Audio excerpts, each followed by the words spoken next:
nouvelle vidéo et il s'agit cette fois du book haul du mois d'octobre 2023. On a à nouveau pile poil un an de retard. Il se compose pour ce mois de 31 livres. J'ai un petit peu exagéré, mais il y a de l'occasion. J'ai passé une commande à Gilbert Joseph, j'en ai fait une autre sur Vinted et il y avait surtout le pack Plume Blanche 2024 avec les 12 parutions de la maison d'édition qui était arrivée en octobre.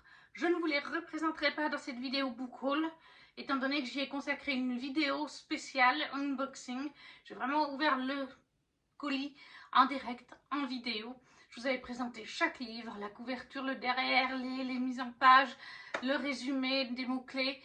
Je vais vous remettre la vidéo en barre d'infos et si j'y pense dans le petit i, mais c'est vrai que j'y pense pas souvent pour le petit i, mais vous la retrouverez dans la barre d'infos.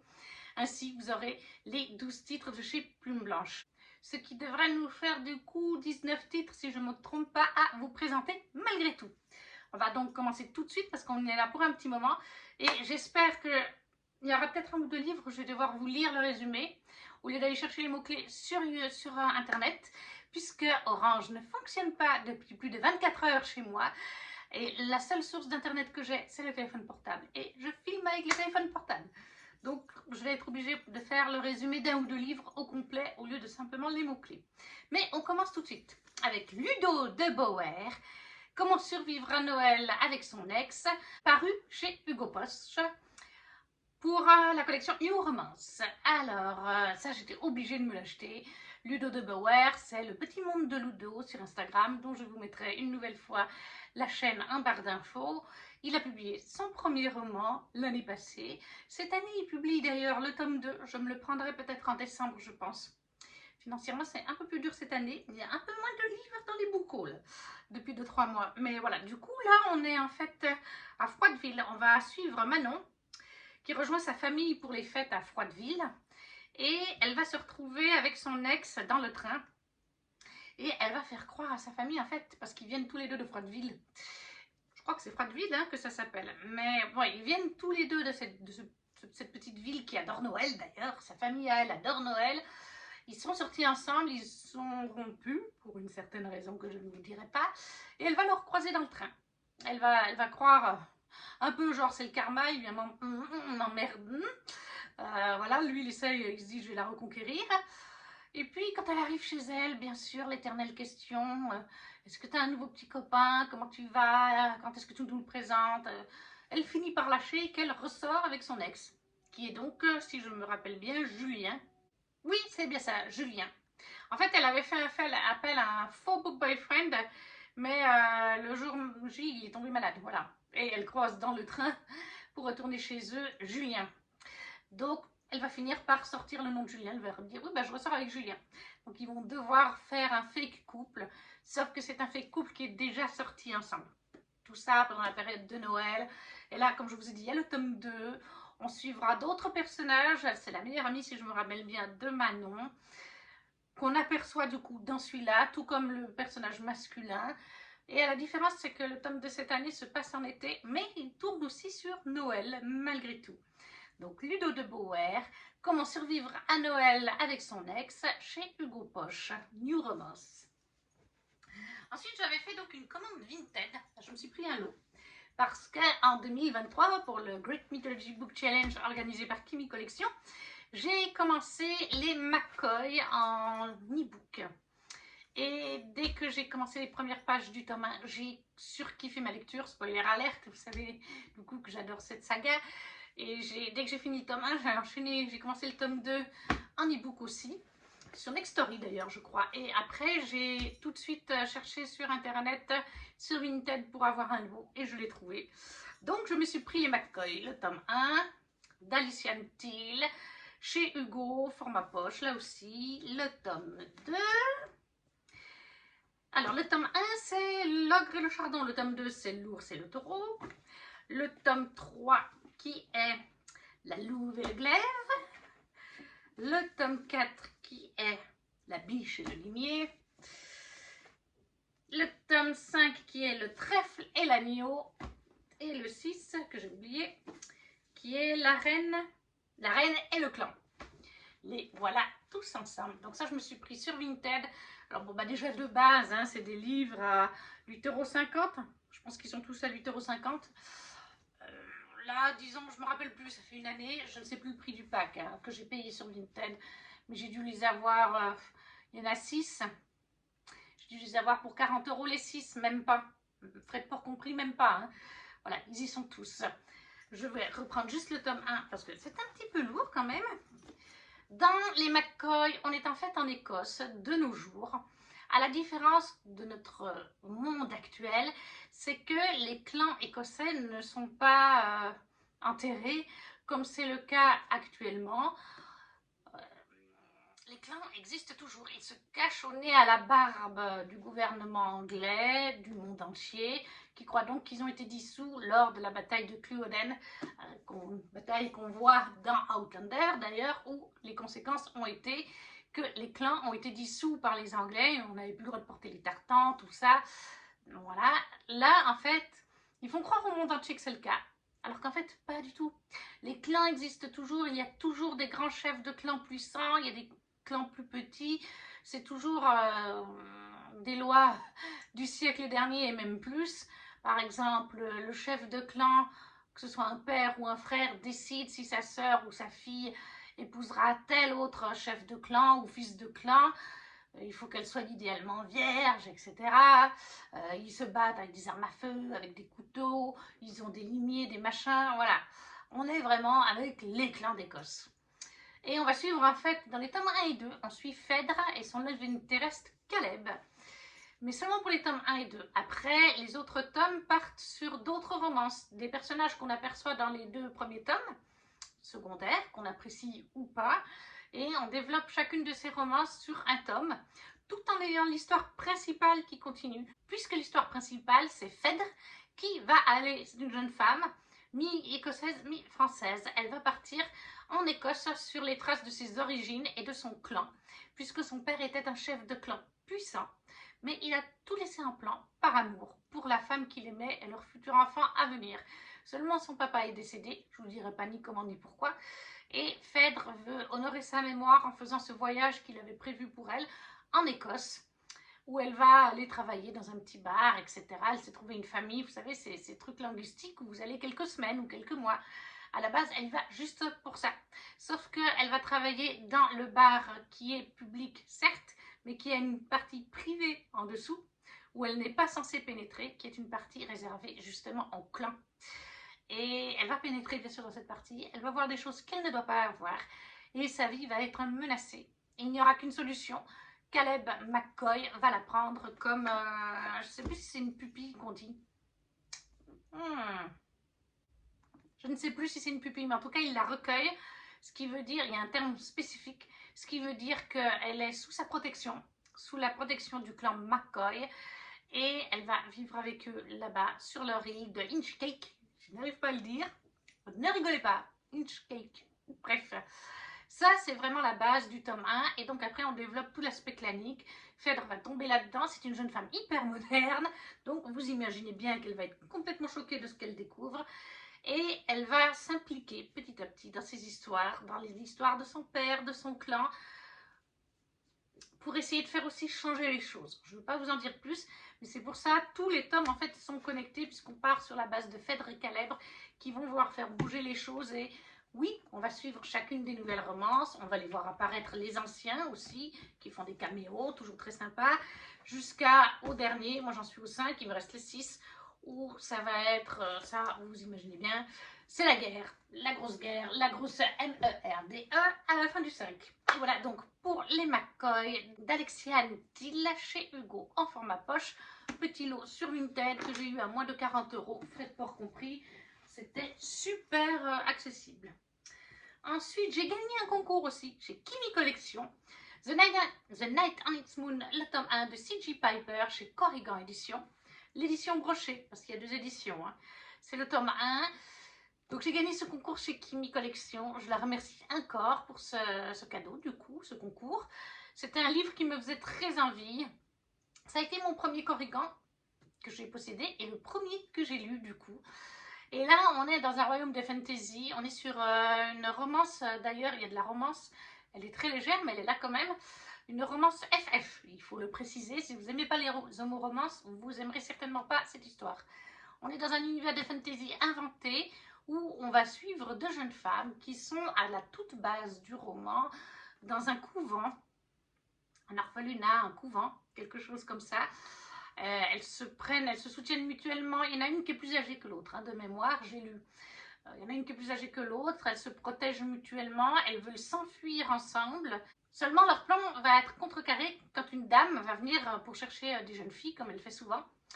Et en fait, elle n'aurait pas dû voir la jeune fille, je crois que c'est celle à la peau blanche, de mémoire, elle a la peau très blanche. Elle n'aurait pas dû la voir. Elle devait se cacher normalement avec sa copine, mais il y a eu un petit souci, elle va la découvrir et elle va vouloir l'emporter. Alors elle est encore trop jeune, elle n'a pas encore saigné, elle va lui laisser donc le temps jusqu'à ce qu'elle saigne, mais à partir de là, il faudra qu'elle vienne avec elle faire sa nouvelle vie. Et les deux jeunes femmes ne voulaient pas être séparées, elles voulaient d'ailleurs s'enfuir. Elles vont essayer de s'enfuir, sauf que tout va s'accélérer et bien, elles vont quand même être séparées. L'une va être emmenée avec cette femme et l'autre jeune femme va être emmenée avec un homme qui va être de passage, à qui on va accorder l'hospitalité dans cette espèce de couvent pour jeunes filles, et il va repartir avec elle. Et il va l'amener avec lui jusque là où il vit. C'est un endroit où il y a plein d'hommes, ce sont des guerriers puissants. Certains guerriers ne sont pas humains, enfin ils ont des pouvoirs, c'est des espèces de fae de mémoire. Et elle, son but en fait, ça va être de se former aux armes dans ce groupe de garçons qui ont un nom précis, pour qu'une fois qu'elle aura fini cette formation, quand elle pourra partir sur les terres pour explorer avec un comparse, retrouver celle qu'elle considérait comme sa petite sœur. Est-ce qu'elle se retrouve ou pas? Ça, je ne vous le dirai pas, c'est une saga en plusieurs tomes, mais vous imaginez bien, la romance est entre ces deux jeunes femmes qui, de relation un peu de sœurs, évoluera au fil du temps et surtout lors de leur absence mutuellement, puisqu'il va se passer plusieurs années dans ce premier tome, en relation amoureuse. Donc The Night and Its Moon de C.J. Piper chez Corrigan Éditions, que j'ai gagné en concours chez Kimi Collection. Après, je me suis pris le tome 2 de Belladonna, qui est Foxglove en anglais, l'édition Fairy Loot. Je vais vous remontrer un petit peu les détails. Vous l'avez eu en unboxing, bien sûr, sur la chaîne. Dans les vlogs, c'est pas des vlogs, c'est des roll and blabla, que j'ai appelé ça. Parce que c'est pas vraiment des vlogs, c'est plutôt du blabla et des unboxings. Le voilà. Comme ça, ce n'est pas le même. La couverture intérieure. Et il n'y a pas de jaquette intérieure. Là, dans Belladonna, tome 1, on est dans le tome 2. On suit en fait... comment elle s'appelle déjà? En plus, je crois qu'elle s'appelle pas pareil en français. On suit Elspeth. Oui, elle s'appelle... non, on suit Signa. On suit Signa. Signa qui a le don. On est dans un univers inventé. Même si on pourrait dire que ça s'inspire un peu de notre monde, mais à une époque lointaine. Et en fait, Signa, elle a le don de voir les morts. C'est pas un don très charmant. Elle a le don de voir les morts. Et en plus de ça, les gens autour d'elle ont tendance à mourir. Ses parents, ses tuteurs, tantes, machin, tout le monde est un petit peu mort. Elle va se retrouver à aller vivre chez un cousin éloigné, un oncle éloigné, quelqu'un de sa famille mais éloigné, qui a une jolie demeure et qui a 2 enfants, une jeune fille et son grand frère, mais ils ont perdu leur maman, donc l'épouse du propriétaire du domicile. Et en fait, Signa va très vite se rendre compte qu'il se passe des choses pas très claires là où elle va et que le fantôme de la maman décédée va lui demander de l'aide. Elle a été assassinée et Signa, qui a aussi une prédisposition pour les potions, les plantes toxiques, etc., va enquêter avec l'aide de la mort. Et bien sûr, elle va tomber amoureuse de la mort. C'est la seule qui peut le voir, forcément. Et ça, c'est le tome 2. Nous avons toujours la romance entre Signa et la mort. Il s'est passé certains événements à la fin du tome 1 assez palpitants qui donnaient bien envie d'enchaîner sur ce tome 2. Ça, c'est une lecture qui va très bien, par exemple, à la période Halloween, octobre et novembre, hein, avec des morts, le personnage de la mort, des potions, des empoisonnements, une enquête. Foxglove d'Adaline Grace, le tome 2 donc, de Belladonna en français, qui est l'édition Fairyloot. Ensuite, j'ai fait une petite commande chez Gilbert Joseph aussi, pour avoir de l'occasion. Et je me suis pris Sherlock, le tome 1 de Sébastien Pérez et Benjamin Lacombe, qui est chez Flammarion Jeunesse. C'est une petite histoire, c'est Rikiki. Je ne vais pas payer très cher, hein, mais déjà que c'est pas très cher à la base. C'est une petite histoire qui se présente comme ça. Il y a plusieurs tomes, à chaque fois sur le petit chat Sherlock. Les dessins sont de Benjamin, donc, et les textes de Florent Pérez, Sébastien Pérez, excusez-moi.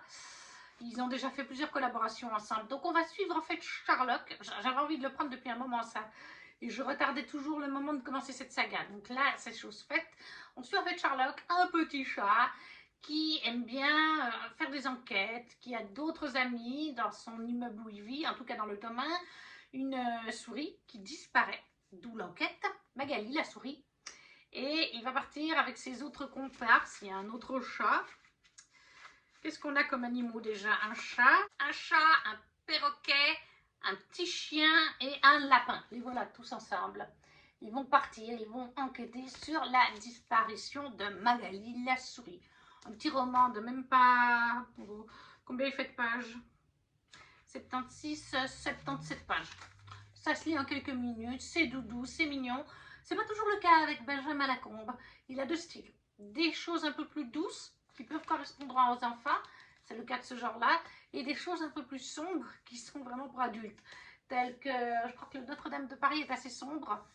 Il me semble que le livre sur les chats et les chiens est pas non plus tellement pour les enfants, mais celui-là, ouais, ces petites histoires, elles vont bien pour les enfants, et elles vont bien aussi pour les adultes.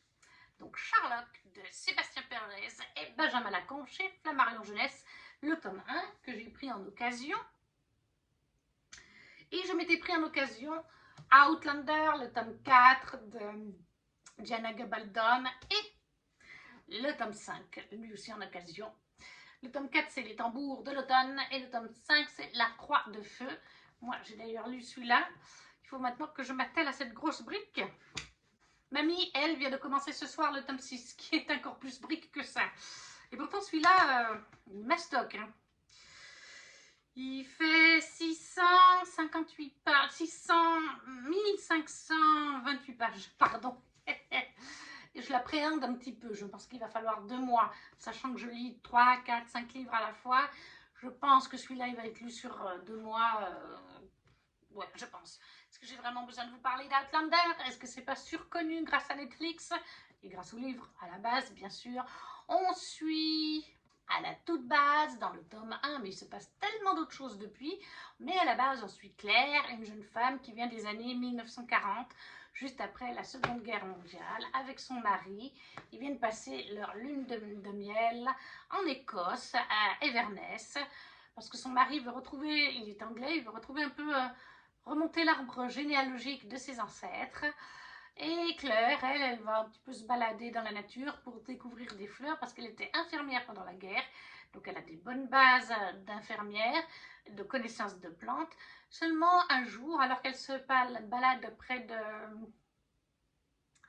Ah, comment on les appelle déjà? Des menhirs? Pas des menhirs. Il y a un autre nom. Bref, ces pierres celtes qu'on retrouve aussi d'ailleurs un peu en Bretagne, qu'il y a en Angleterre, en Écosse.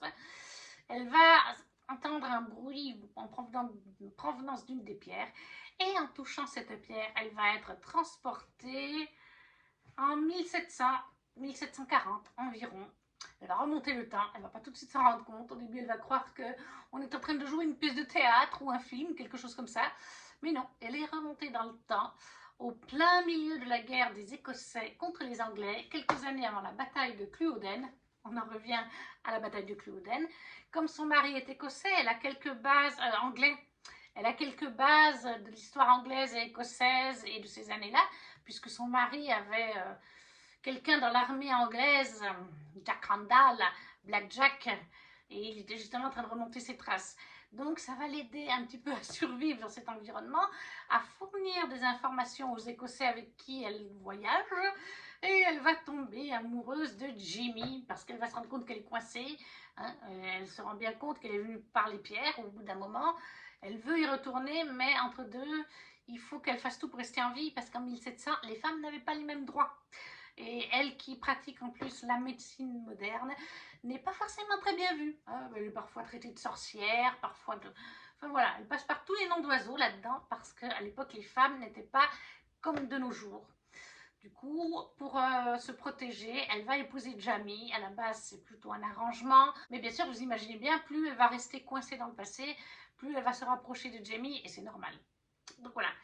Outlander, les tomes 4 et 5. Sacré brique. Et je vous dis, le 6 est encore plus briquette que ça. Sachez, j'ai lu des formats semi-poche. Et donc ça, je les ai eus chez Gilbert Joseph.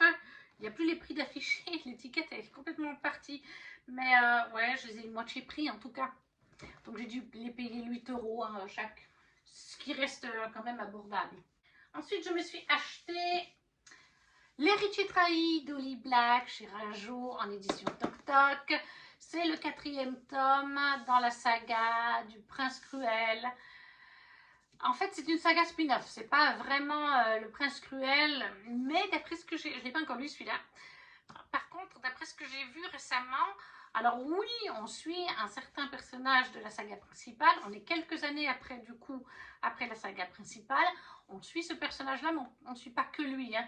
On va suivre d'autres personnages de la saga qu'on connaissait un petit peu. Et des nouveaux vont apparaître autour de ce personnage-là. Je ne veux pas trop vous en dire, je ne veux pas spoiler pour ceux qui n'ont pas lu, même si c'est une saga qui est globalement souvent lue. Donc voilà, il a un jaspage. Très joli. La suite est sortie récemment, je crois. Mais actuellement, avec la diminution de salaire au travail, il faut faire des choix sur ce qu'on achète ou pas. Donc, je le prendrai plus tard parce que je sais qu'il se trouve quand même assez facilement. Est-ce que... Oui, l'intérieur, voilà. Il est très joli. On a toujours une carte. D'ailleurs, je crois qu'elle n'est pas tout à fait la même chose que dans les tomes sur Joud et compagnie. Comment est-ce qu'on peut décrire ça? On est dans un univers de fantasy, mais en fait, il est un peu plutôt fantastique puisque c'est un univers, un monde qui est relié au nôtre. On peut accéder à ce monde d'une certaine façon et les gens de ce monde peuvent venir dans le nôtre d'une certaine façon. D'ailleurs, ils ne se gênent pas pour venir capturer des fois des êtres humains pour en faire des esclaves de plaisir, des esclaves pour le ménage et tout ce qu'on veut, en leur brouillant l'esprit. On est dans un royaume en fait où il y a des faées de différentes sortes, genre des pixies, des espèces de sirènes, des faées qui ressemblent un peu à des ogres. Et on est vraiment avec des faées qui ne sont pas sympas. C'est ce qu'on découvre vite dans la saga numéro 1, la trilogie numéro 1, avec nos deux sœurs jumelles qui sont des humaines qui viennent de notre monde, avec leur grande sœur qui découvre qu'en fait leur grande sœur est mi-faée, puisque leur maman était prisonnière, enfin, elle était dans leur monde, dans ce monde de fantasy. Et en fait, elle était la femme d'un faé, un commandant d'armée. Et elle est partie en douce avec un être humain alors qu'elle était enceinte ou qu'elle venait d'accoucher de la fille du faé. Et en fait, lui, il voulait retrouver sa fille à sa base et il n'a pas hésité. Il a massacré la mère, donc son ex, son nouveau mari, l'humain. Et après, il a eu un peu pitié. Il s'est dit, je ne vais pas juste prendre ma fille. Il y a les deux petites jumelles, elles avaient genre 4-5 ans, un truc dans le genre. Il les a adoptées, il les a ramenées au royaume. Du royaume de Domelf. Voilà. Donc là, c'est la suite. Je ne peux pas vous en dire plus. Voilà, je sais juste qu'on parle d'un personnage secondaire de la première trilogie. Je pense qu'on voit les survivants de la première saga principale et que des nouveaux personnages vont apparaître. Voilà. Encore une fois, on est avec des failles. Donc, l'héritier trahi, le tome 4 ou le tome 1 de la nouvelle saga, comme vous voulez, mais c'est dans le même univers que le Prince Cruel. Il est donc quand même conseillé de lire le Prince Cruel avant. De Holly Black chez Rajo. On continue ensuite avec le tome 2 des Royaumes des damnés, qui est le Royaume des maudits de Karim Maniscalco chez De Saxus en édition reliée. La très belle édition, regardez, j'adore ces éditions, je trouve qu'elles sont superbes. Elle brille, il n'y a pas de jaspage. À cette époque-là, Dieu Saxus ne faisait pas encore de jaspage. Le dessous se présente comme ceci.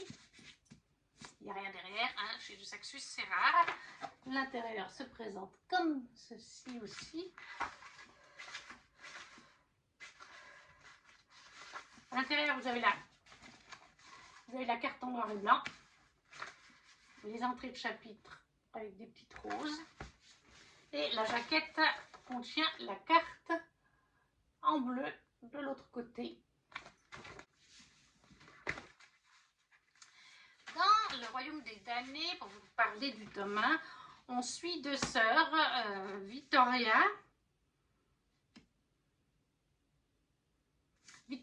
et Emilia, je crois. C'est vraiment une galère de ne pas avoir d'internet et que le seul dispositif 5G soit occupé par vous en train d'être filmé, enfin que je vous filme la vidéo. Il me semble que c'est Emilia, ça c'est oui, c'est Emilia. Il me semble que c'est Vittoria. C'est deux sœurs jumelles qui vivent en Sicile. On ne sait pas exactement si on est vraiment de nos jours ou pas, mais elles vivent en Sicile.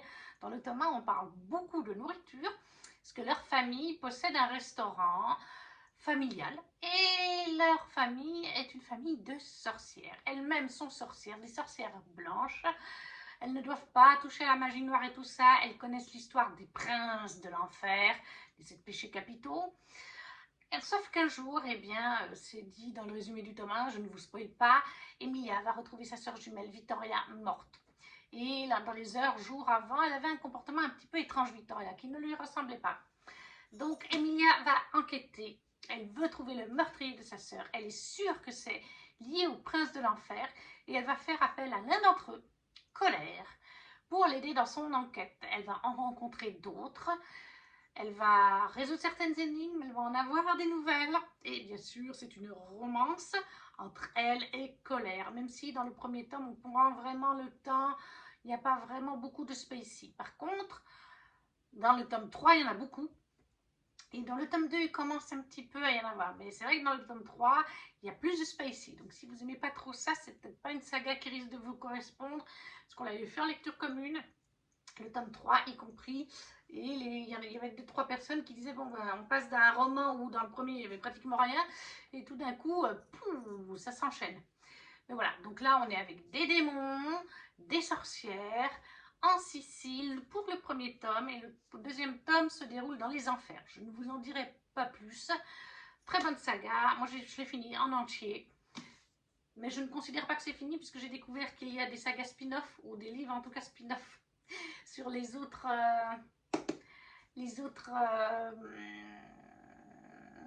chefs des enfers, donc les autres péchés capitaux.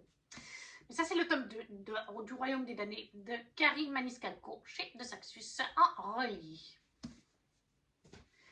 Ensuite je me suis pris le tome 2 de Le Pont des Tempêtes, qui est donc La Reine Traîtresse de Daniel L. Jensen, chez Brajlon, en édition Toc Toc, là aussi, avec un très joli jaspage, mais je préfère celui du tome 1. La couverture est pas mal aussi, mais je préfère celle du tome 1. Par contre, j'aime beaucoup le dessous du tome 2. Voilà, avec cette petite fleur, il se présente comme ceci.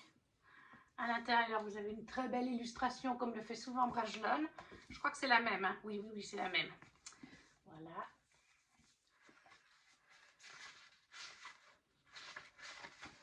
Les chapitres se présentent comme ceci. Et en français, on a la chance d'avoir une très belle carte. Oh, pardon, il y a Electra. Vous ne la voyez absolument pas. Et en plus, je vais zoomer au montage, mais il y a Electra juste là. Elle est là, elle est allongée dans mes pieds. Donc voilà, une très jolie carte en couleur. Et ça, c'est quelque chose qu'il n'y a pas, je crois, en anglais, ou alors elle est en noir et blanc. Mais nous, on a une très belle carte, bien détaillée. Alors, dans le pont... Oui, je mettais le livre à l'envers. Dans la saga du Pont des Tempêtes, je ne sais pas si elle porte un autre nom ou pas. En fait, il y aura 6 tomes, je crois, au total. Et 2 tomes par couple. Donc la première duologie, Le Pont des Tempêtes et La Reine Traîtresse, parle d'Aren et de Lara. La deuxième duologie, les tomes 3 et 4 parlent d'autres personnages secondaires qu'on voit apparaître, surtout dans le tome 2. Et les tomes 5 et 6 parleront, je pense, d'autres personnages. J'imagine que ça parlera peut-être de la sœur d'Aren, puisqu'il a une sœur, et que pour l'instant, il n'a pas vraiment d'intrigue à elle. En tout cas, dans la première duologie, puisque celui-là, je l'ai lu. Dans cette première duologie, on suit donc Lara et Aren. Lara vient d'un royaume, son père est le roi. Il a fait mettre dans une oasis toutes ses sœurs, qui sont formées par des professeurs, professionnels bien sûr, aux arts des poisons, de la séduction, des armes, des enchantements, enfin de tout ce que vous voulez. Il n'y a rien de magique hein, par contre, mais voilà, enchantement dans le sens enchanté. Et la meilleure d'entre elles deviendra alors la femme d'Aren, qui est le roi d'Itikana, le jeune roi d'Itikana. C'est un accord qui a été passé entre le royaume d'Itikana et le royaume du père de Lara, qui est... comment il s'appelle ce royaume déjà? Maridrina. Il a été passé quand Aren était enfant pour faire la paix entre ces royaumes. Parce qu'en fait, le royaume d'Aren, c'est le royaume d'Itikana qui contient le pont, un pont qui va d'île en île et qui permet de relier les continents sans avoir à passer par l'océan. L'océan où il y a des tempêtes, des requins, plein de choses qui font que la traversée va être longue, va être périlleuse, il y a souvent des morts ou des cargaisons qui disparaissent dans l'océan. Et grâce à ce pont, les choses se font un peu plus naturellement. Mais le père de Lara ne souhaite pas honorer en fait honnêtement les termes de ce mariage prévu avec les parents d'Aren il y a longtemps. Il souhaite en fait infiltrer une de ses filles, la meilleure d'entre elles, afin qu'elle découvre les secrets des îles d'Itikana, les secrets du pont, comment il fonctionne, et une fois qu'elle aura tous les secrets, les livrer à son père via un certain moyen pour qu'il envahisse les terres et devienne le roi d'Itikana et pas seulement de Maridrina. Bien sûr que ça ne va pas être aussi simple que ça parce que Lara et ses sœurs ont grandi où leur percepteur, leur père, s'ils venaient les voir, leur disait que Itikana c'était un royaume de sauvages, de méchants pas beaux, hein, vous voyez ce que je veux dire? Et bien sûr que Lara va découvrir une fois qu'elle est mariée à Aren, la réalité est qu'elle n'est pas du tout ce que vous imaginez. Assez classique en fantasy, c'est de la fantasy parce que c'est tout inventé, c'est pas chez nous, mais il n'y a aucune magie. Si vous n'aimez pas les magies, au moins là-dedans vous restez sur quelque chose de classique. Voilà, il n'y a pas de créatures magiques, rien du tout. Voilà, mais ça reste une fantasy classique, hein, avec la base souvent pareil. La jeune femme ou le jeune homme qui va se rendre compte que son love interest forcé n'est pas le grand méchant de l'histoire. Mais moi j'adore. Franchement, j'adore la plume de l'autrice, j'adore les personnages. Je ne peux que vous la conseiller. Donc ça, c'est le pont, non, la Reine Prêtresse, le tome 2 dans la saga du Pont des Tempêtes de Daniel L. Jensen, chez Brajlon en édition Aurevier. On a bientôt terminé. Alors celui-là, ça va être un peu plus compliqué. C'est le Trône de Jasma, le tome 1 de Tasha Suri. Il est très joli. Regardez-moi. Très joli page. Je l'aime beaucoup au niveau des couleurs. C'est bien flashy. J'adore. C'est un rose violet bien flash. C'est une fantaisie complètement inventée, mais d'inspiration d'Asie. Je ne saurais pas vous dire exactement quel pays d'Asie, mais on tourne en Orient. Asie, Orient, par là-bas en fait.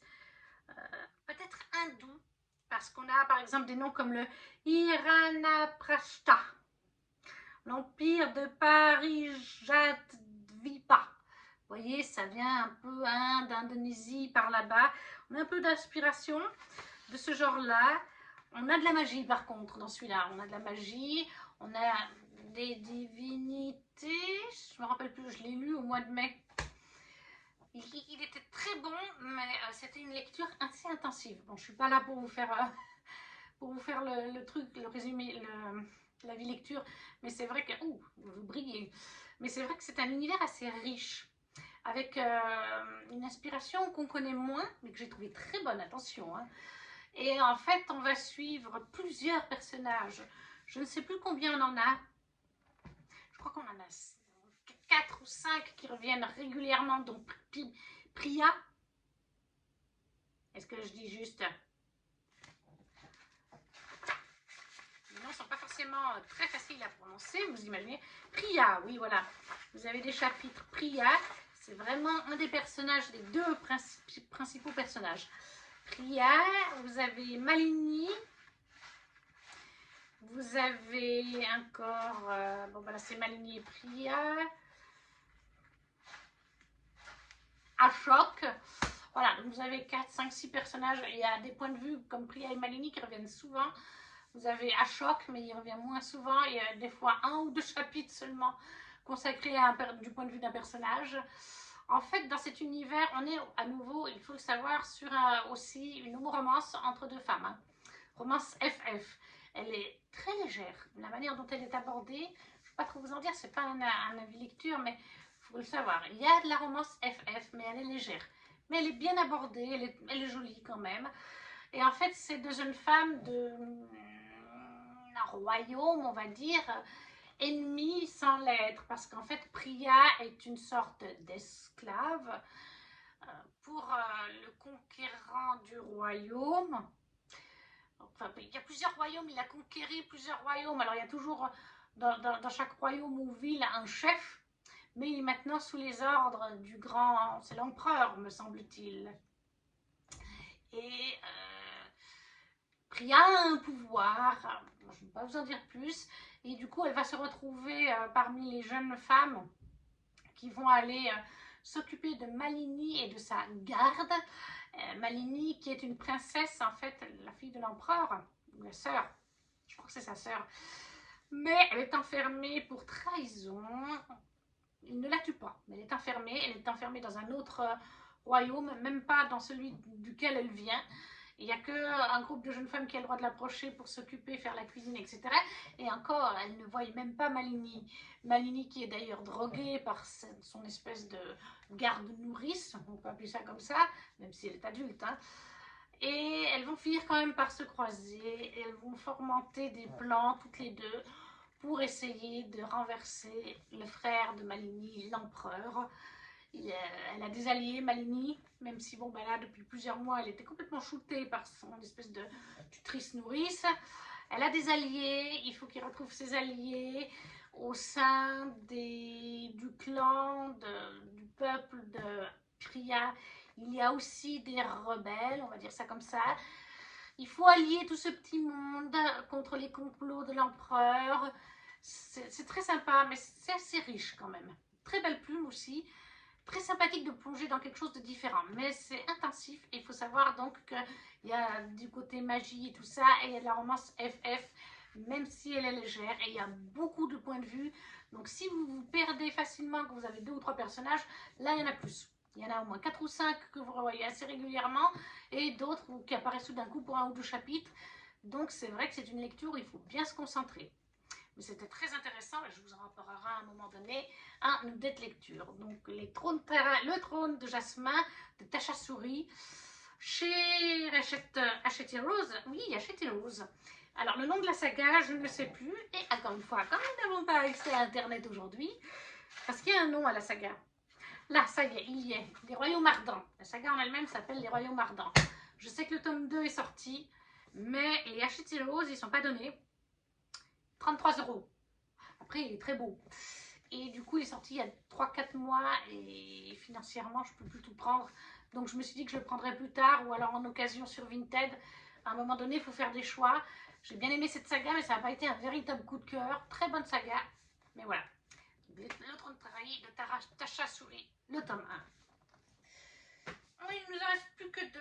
Il nous reste The Five Crowns de la saga La Cour de la Haute Montagne de Akamulforge chez Slalom. Il était assez sympathique. Voilà, le jaspage. Derrière, il se présente comme ceci. Alors là, je vais vous lire le résumé parce que je ne l'ai pas encore lu celui-là.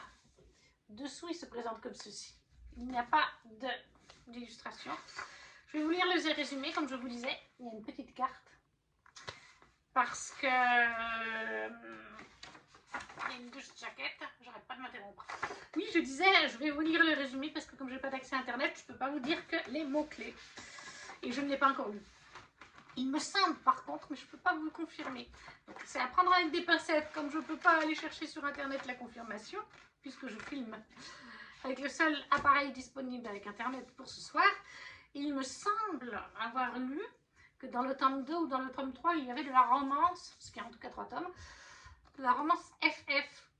Il me semble avoir vu ça passer récemment, je ne sais plus chez qui, sur Instagram c'était, quelqu'un qui parlait que c'est de la romance FF en fait. Donc c'est peut-être le cas, mais à l'origine, quand je l'avais acheté avec les mots-clés, c'était pas marqué ça. On nous dit « Le prodigieux destin d'une sorcière rouge ». Depuis le massacre de sa famille et de son peuple, Rémi a dû apprendre à cacher ses pouvoirs pour survivre et accepter une vie de fugitive, chaotique et incertaine. Aussi se croit-elle perdue lorsqu'elle est capturée pour ses dons de sorcière, rouge par un prince faillé, connu pour sa vie dissolue et ses prouesses guerrières. Elle ne tarde pourtant pas à découvrir que les intentions de cet homme sont plus complexes qu'elle ne le craignait et surtout loin d'être innocente à son égard. Ce qui la surprend, mais n'est pas tout à fait pour lui déplaire. Voilà. Donc, Akamurford, chez Slalom, The Five Crowns, le tome 1 de la cour de la haute montagne, que je n'ai pas encore lu, donc je ne peux pas vous en dire beaucoup plus. Et enfin, le dernier hors pack plume blanche, donc je vous invite à retourner voir la vidéo, c'est The Forest Grimm, l'édition Fairyloot de Catherine Purdy, que j'ai lu. Alors, c'est un de mes Fairyloot au niveau du design préféré. Alors, pas pour là, mais là, le jaspage. Il y a des étoiles, il y a une forêt. On dirait le petit chaperon rouge. Regardez-moi derrière, c'est aussi très beau. Et en fait, voilà, regardez le livre Sorte Fortunae.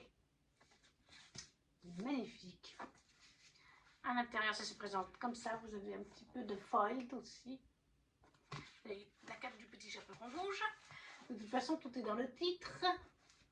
Hein, quand on vous dit The Forest Grimm, hein, Grimm comme les frères Grimm. Comment vous résumez ce livre? Parce que j'ai pas envie de vous relire en VO. On est en fait dans un univers de fantasy inventé. On n'est pas dans notre planète, mais qui s'inspire des frères Grimm. On suit en fait une jeune femme, Clara, et en fait, elle vit dans un village au bord d'une forêt magique, qui était en parfaite harmonie il y a longtemps avec les humains. Et cette forêt leur a fourni un livre magique lui aussi. Quand on allait lire, on avait le droit à un moment donné de sa vie, à 16 ans, 18 ans, quelque chose comme ça, d'aller regarder une fois ce livre. Et je crois que le livre accordait un vœu en échange de quelque chose. Et les gens le faisaient, tout se passait très bien, jusqu'au jour où ils ne savent pas qui, comment, pourquoi, mais il y a eu un mort dans le village, et ils savent que cette personne a utilisé le livre à quelque part pour cette mort, et la forêt les a punis en reprenant le livre. Et en mettant une espèce de brouillard magique, de mémoire c'est un brouillard magique, autour de la forêt. Ils ne peuvent plus partir de leur village, et ils ne peuvent plus aller dans cette forêt. Et il y a régulièrement des gens qui disparaissent dans cette forêt, attirés par cette forêt, qu'ils ne revoient jamais. C'est le cas de Clara. Alors son papa, non, il est décédé. Mais par contre, c'est le cas de sa maman. Pendant des années, elle a su résister. Et puis un jour, sa maman a disparu dans cette forêt. Et c'est aussi le cas d'un jeune homme qui est le meilleur ami de Clara. Lui, c'est sa fiancée qui a disparu la veille du mariage dans la forêt, sous les yeux de la petite sœur de la fiancée qui a vu sa grande sœur partir dans la forêt. Et donc ils vont partir tous les deux, et en cours de route ils vont être rejoints par la petite sœur de la fiancée du meilleur ami, et elle-même cette petite sœur est la meilleure amie de Clara d'ailleurs. Ils vont partir tous les trois dans cette forêt. En fait normalement une fois par année, j'ai pas bien compris si c'était une fois par année ou une fois par mois, la forêt autorise un gagnant être humain qui a mis son nom dans une espèce de coupe. J'avais l'impression d'être dans la coupe de feu. D'ailleurs, Clara a mis plein de fois son nom en espérant être pioché, et ça n'a pas été le cas. Et le nom qui est tiré au sort est autorisé à rentrer dans la forêt. La forêt l'autorise. Seulement, oui, des fois, ils rentrent dans la forêt, mais après quelques mètres, ils sont éjectés et ils reviennent dans le village.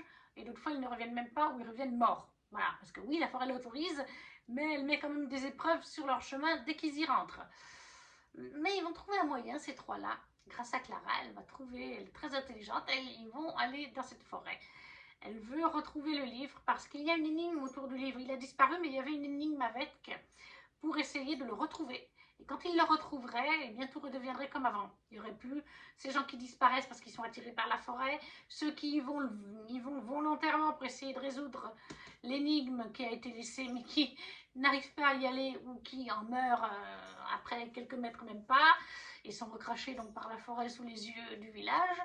Voilà, donc ils vont réussir à s'introduire dans la forêt. Elles vont partir en quête du livre pour le retrouver, pour qu'il soit à nouveau entier, pour que la magie soit à nouveau bien bonne, tout ce qu'on veut, et essayer de retrouver aussi les gens. Ils sont persuadés qu'ils pourront retrouver les gens. Voilà, ça c'est la base. Après, il y a tout un côté inspiration contes et légendes de Grimm. On a vraiment, à un moment donné, le petit chaperon rouge, c'est Clara. Ça, clairement. On a un loup, on a, à un moment donné, on a Réponse qui apparaît, on a des personnages ou un personnage qui veut manger nos héros. Donc là aussi, inspiration d'un célèbre conte hein, avec le cannibalisme. Bref, on a cette inspiration et plus on avance dans le livre, plus on les retrouve. Ces clins d'œil aux frères Grimm, mais dans un univers de fantasy complètement inventé. Alors c'est un tome 1, j'attends le tome 2. J'espère qu'il ne va pas sortir dans les prochaines semaines. Je serai dans la mouise financièrement parce que j'ai bien aimé. Et en plus, c'est une très jolie édition, comme je vous ai montré, m'a beaucoup plu. Donc, The Forest Grimm, le tome 1, édition Fairyloot de Catherine Purdy. Édition Fairyloot, comme je vous ai dit. Et voilà, la vidéo est à présent terminée. Pour ce book haul conséquent, avec quand même, si je ne me trompe pas et que j'ai bien calculé, 19 livres de présentés. 31 en tout si on compte donc le pack plume blanche que vous avez sur une autre vidéo. Donc, vous retrouvez le lien en barre d'infos. N'hésitez pas à me dire si vous avez lu certains de ces livres, s'ils vous font envie. Si vous ne savez pas quoi mettre en commentaire, un petit emoji, ça suffit. Un petit pouce pour soutenir la chaîne. À partager si le cœur vous en dit. Et nous, on se retrouve très vite pour une prochaine vidéo. Ciao, ciao!